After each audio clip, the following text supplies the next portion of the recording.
Hey everybody, it's your host Cyber Gaming Studios. Welcome back to the channel, and we have another video for you today. Today's video, I'm going to be posting another one of Rainbow Six Siege. Hopefully, if my friend Twitch and Jalapeno gets online and he's able to play today.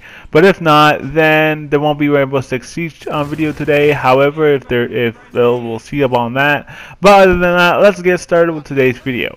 So today's video, I'm going to be showing you some gameplay of Infinite Warfare on the Beast and Beyond. And the reason why I'm showing you on this map is and then any other map because one is the release map, and two, this is basically to talk about a player or people who have completed the director's cut and all the Easter eggs to do the super Easter egg and completed the super Easter egg at the same time. There is a player named Wrestler. I can't say his full name because I don't remember his full name. You'll see it probably. I don't know if you'll see it when I'm talking or not. Who knows? But other than that, he had 20. The reason I knew he had the super Easter egg done is that he started out with 25,000 points. He had his perks, or when he slid, he had Trailblazers, so I already knew that indicated to me that he did the director's cut and he did all the Easter eggs.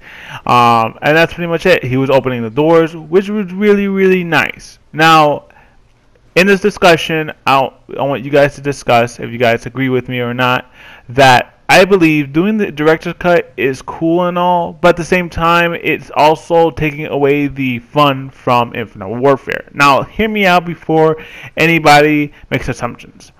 Now, I think that having perks, money, and stuff like that, and getting prepared is really cool. Having a lot of money, having your perks is really cool, and especially if you go down and you get revived, you have your perks at all. But at the same time, after a while, after like a few minutes, like 30 minutes of gameplay or something like that, or an hour, or whenever you keep doing it, you're gonna eventually find it boring because all you're doing is just spawning into the game. You have all the money in the world, and you have all your perks, and even if you go down, you get revived. So it wouldn't really matter. I don't know how it would play on if you're playing solo and you had all the perks and you went down like 3 times. Would the quick revive go away? Or would you necessarily, die? I'm not fully sure on that, how that works. But if you have the director's cut already done, and you have that, and you tested out for me, then let me know in the comments if you have. Now, I'm not saying this is a bad thing. I'm not saying this is gonna deprive you of trying to do these Easter eggs or prevent you from doing these Easter eggs because you'll feel bored. The reason I like to do the Easter eggs is to have fun, but as well to get to that position where I can, as I said, get my perks. But I do definitely know I try not to do it all at once, or try to do that all at one day or anything like that. I do it every course of months to keep the game more interesting. Because just imagine this: you go into a game every time, starting with 25,000 points, having all 12 perks, and as well, having other things like weaponry, pack-a-punch weapons that come instantly out of the magic box. How OP is that? That is so OP that you no longer need to turn on power. You no longer need to turn on. You don't need to go to pack-a-punch just to pack-a-punch your weapons, unless you can. I don't know how that works, but in the meantime, a lot of people are gonna probably say, "Oh, this is fun. This is cool." When they first start, but then after a while they get bored because you're just playing a zombies game, and you have all the money in the world, you have everything that you need, you have all your perks, and you don't have to work for it. You just shoot zombies and that's it. And I know it eventually gets boring. It gets eventually boring of that kind of terms of sense. Now, I'm not saying that other CODs may do the same, follow up the same thing, that they might have a super Easter egg that they have planned up, and they might say, hey, let's put super Easter egg in our game or next COD game, and then let's see how that turned out. They actually tried it with Infinite Warfare, which came out with a big success. A lot of people had really good rewards, which I think really made the icing of the cake for Infinite Warfare and closed the DLC season very well. They actually closed it very well, but not in multiplayer sense. Multiplayer sense still sucks, but hey, it's still multiplayer, and it's something that everybody hates today because there's no variety of weaponry.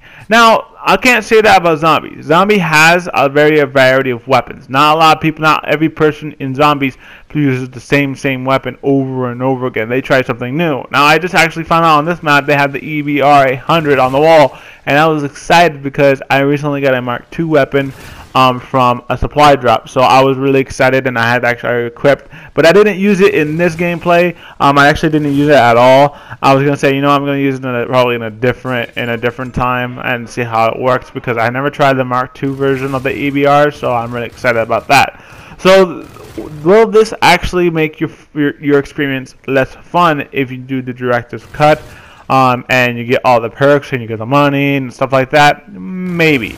I can't say for yes and I can't say for no, but I can say maybe, which is a yes and a no, yes or no. But either way, it can be for some people. Some people can easily do the director's cut, easily get bored once they actually beat the game. Like for me, some games, such as if you play campaign or something like that, sometimes when you beat the campaign, you don't want to beat it again because, you know, you feel you completed the game. You felt like you already did something that took a very long time, and you don't want to spend another time reliving the story that you already saw all over again. And we all know how boring that can be. People are still playing the campaign of Black Ops 3, and I'm surprised that they are, because back then when the game came out, you would join a game and you would instantly find a match. Now it would take a little time more, not by much, but a little tiny bit more time to find a match and find an actual suitable match without getting kicked off the campaign for some stupid reason. Now, I can't say that, you know, that is a problem with Infinite Warfare,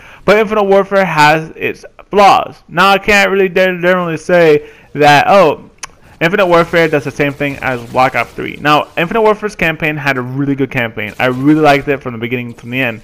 But for me, I would never play the campaign more than once, even on a harder difficulty, just because I feel that if I play a game more than once, I wouldn't want to play that game for a long time. And that's something that I don't want to do, because I bought a lot of games on my PS4, and I really enjoy each and every one of them. But when something I play over and over and over again, that's something I don't want to play anymore. I already beat GTA 5 again, like for the fourth time. And yeah, 4 times, yeah, but now it was really interesting, and it was pretty fun because it kept my mind busy, and it took a few days to beat it, but it was beaten, and I felt really happy. But at the same time, I'm still bored because I beat it, and there's nothing else to do except side missions, and I did the majority of these side missions, like Strangers and Freaks. But other than beyond that point, we're not talking about GTA 6, we're talking about Infinite Warfare. So, let me ask what you guys think. Will the director's cut rewards that gives you either a pack-a-punch to pistol or anything like that, rewards like perks, 25,000 to be able to open the doors, get pack-a-punch, etc., and be able to get pack-a-punch weapons out of the magic mystery box, it's fun. Let me know what you guys think, because personally, in my opinion, I don't think that having these rewards can be fun at first, but then after a while, you play zombies games over and over and over again. Eventually, it's not going to be fun because you want to grind and work for the points. You want to grind to get your perks back when you go down. You want to be able to get your weaponry without having them pack a punch. There's a reason why specifically zombies is zombies. If you add the mechanic of adding too much things to it, it's fine having a bunch of perks after you do the Easter egg, but having the people to be able to have an easy way just to do everything just destroys the zombie experience, and I believe that's something that should be changed. I hope in the COD World War II zombies, if they do kind of do something like this, I hope that the Easter eggs are a little kind of, the steps will be hard, we all know that, but the boss fight should be intriguing and interesting to see. We'll see all now, and I'm really excited. But other than that, what do you guys think? Do you think that this will be fun after a while? You know, at first, I'm aware that it's going to be fun at first because you have all the perks. You don't have to spend money on perks. You don't have to spend money on, you know, on anything else, except doors and stuff like that, and you're pretty much all set. Now, what do you guys think about that? Should it have always been where you always grind it out for the perks and the weaponry, or do you prefer having the way it is when you do complete the director's cut. And let me know in the comment section below if you guys think of what you guys think. If you guys did enjoy this video, don't forget to drop a like. Don't forget to subscribe, and I'll see you guys in the next one. Peace.